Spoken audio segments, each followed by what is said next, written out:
अस्सलाम वालेकुम बाबा जी। वालेकुम सलाम। बाबा जी कहाँ से आए आप? मैं बनी गाला से अच्छा बाबा जी, बनी गाला तो मुर्शिद के इमरान खान के उसके याद होता है, तो सर आप अडयाला जेल के बाहर खड़े हैं, क्यों आए हैं यहाँ पे?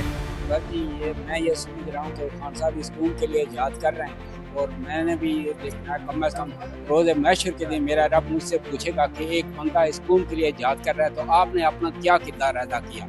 तो मैं ये हाजिर करने के मैं अल्लाह को बता सकता हूँ कि मैं मंगल के दिन में हर मंगल के दिन में यहाँ आता हूँ और इस याद में मैं अपना हिस्सा डालता हूँ। सर आप इमरान खान साहब के लिए यहाँ पे आए हैं, लेकिन कहा जा रहा है कि वो मुजरिम है, उसने चोरी की है, कैसेज किया है, मुल्क को नुकसान किया है, तो आपके ख्याल में उनका क्या जुर्म है ऐसे जो वो जेल में बंद है, मुलाकातें बंद है, फैमिली तक रसाई नहीं है उनकी?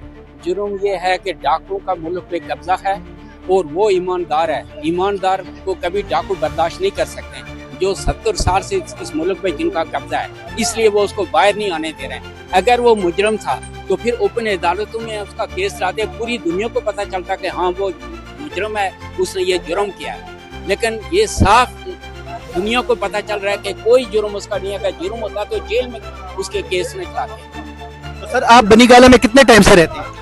मैं कोई 6-7 साल से रहता हूँ। खान साहब को मिले हो कभी? नहीं, कोई खान साहब की अच्छी बात बताएंगे हमें, अपने व्यूवर को? नहीं, खान साहब से मैं जो है ना बस ये जलसे वगैरह में मैं जाता नहीं, हूँ। वैसे कोई नेचुरल अच्छी बात, इज अ लीडर, आप उसको पसंद करते हैं? बस वो करप्ट नहीं है, वो ईमानदार है, वो इस कौम के लिए जदोजहद कर रहा है। ये उसकी और उसने इस कौम के लिए, गरीबों के लिए उसने सेहत कार्ड बनाया और भी बहुत सी वो दिन रात। लेकिन सर वो जेल में है, कहते हैं उस पे करप्शन के केसेस हैं, चोरी के केसेस हैं। केसेस हैं तो फिर वो अपने अदालतों में केस चलाते हैं ना उसके खिलाफ। कौन सी अदालतों में? ओपन अदालतों में दुनिया देखे ना, ये तो जेल के अंदर वो ट्रायल कर रहे हैं, अपनी मर्जी के जो है ना वो बैठा देते हैं अपनी मर्जी के जज और उनके सामने जो है ना उनसे मर्जी के फैसले ले लेते हैं। दुआ करते हो खान साहब के लिए? जी दुआ करते हो? दुआ बिल्कुल। मैं आपको बताऊं कि मैं अभी उम्रे पे गया था ये जनवरी में।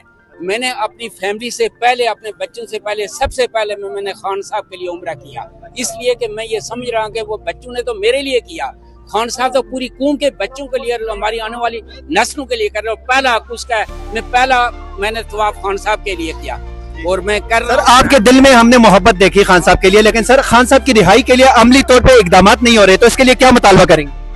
इसके लिए मैं तो यही कहता हूँ कि इसके लिए जो पीटीआई की जो मतलब जो लोग हैं, क़यादत तो कॉम्प्रोमाइज है, इसमें तो कोई शुबा नहीं है। मेरे नजदीक तो ये है कि जो है ना जो गली मोहल्ले के जो भी लोग हैं, जो भी पीटीआई के हैं, वो आपस में राब्ता करें और कम से कम वो ये करें कि यार हम जो मिसाल के तौर पे एक मोहल्ले में 100 बंदा है तो वो फैसला करें कि यार हम इस 100 में से 25 बंदे पहले मंगल के दिन यहाँ पहुंचाएं, 25 दूसरे हफ्ते में और 25 इस तरह हर मंगल को कम से कम महीने में एक दफा भी अगर उसके लिए आप नहीं निकल सकते इस कौम के लिए, तो फिर सोचें कि आप रोजे महशर के दिन अपने रब को क्या जवाब दोगे।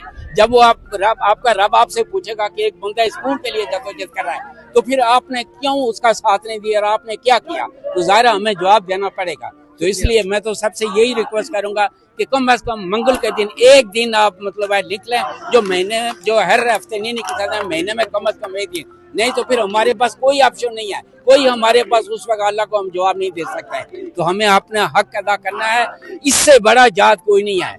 जब 70 साल से एक मुल्क पे कब्जा है, जब इलेक्शन चोरी किए जा रहे हैं, जब अदालतों के अंदर अपने टोट जज बैठा के और अपनी मर्जी के फैसले ले रहे हैं, हम क़यामत तक हमें इंसाफ नहीं मिल सकता है अगर कौन बाहर नहीं निकलेगी। बस मैं ये शुक्रिया जी।